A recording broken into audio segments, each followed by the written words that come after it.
I don't know who needs to hear this, but I'm very sure I've discussed this with a colleague of mine at the office who was having issues with her husband. I don't know how to put it.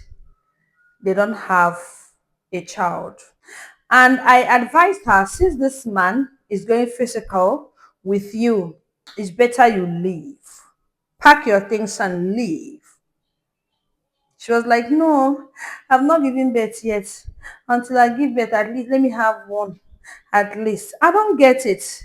Someone who has been going physical with you, who has been maltreating you, and you want to give birth with the same man.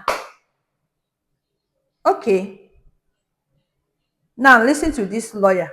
You know, say if I dey talk, you go be like say I'm name Kogeri. Him na Kogeri. I don't know what I'm saying. You're not married yet, and you want to come and address married people. I have knowledge. I have knowledge. So listen to this lawyer, a female lawyer, to understand what I'm saying. If you walk out of a marriage without a child, it's a win. Most people might not like this, but I'm going to say it that way.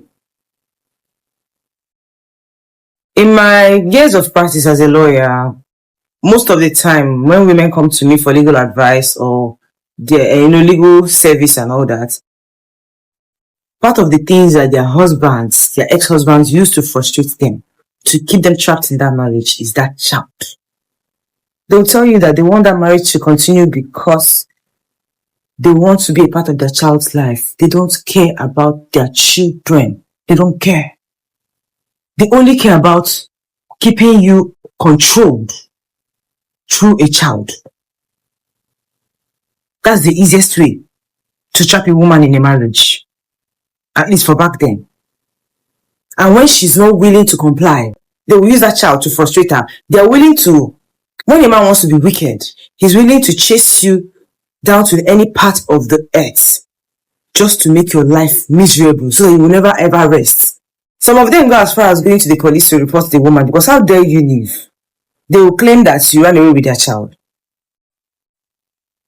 They will claim that you ran away with their child. If you want to know that a man is speaking to a lawyer, he will start accusing you of having a mental disorder, because that's one of the criteria that the court will look at before granting custody to the father. But it's not as simple as ABC. The man has to prove beyond reasonable doubt that the woman is not mentally stable and has been negligent towards the child. So it's not as easy as ABC, because most of the time, the court grants custody to the woman, especially when she's a primary caregiver. And we cannot agree that in most circumstances, the woman is the primary caregiver of that child. It does not matter who has more money. The court looks at what is in the best interest of the child. And if that child is being provided for emotionally, mentally, every other area, that the person who is the primary caregiver of that child is the person that the court considers in most circumstances. And who is the primary caregiver? Most certainly the woman in most circumstances. The man does not care about that child. He cares about using that child to control you. He knows he cannot take care of that child, because at the end of the day, he will not still take care of that child by himself. He will still hire somebody or give the child to his sister or to his mother. He just wants to frustrate you. So if you walk out of a marriage without a child, I'm telling you this, that you won. You won. You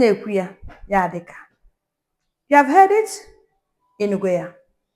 If you have ear, no, he who has ear should listen. Thank you.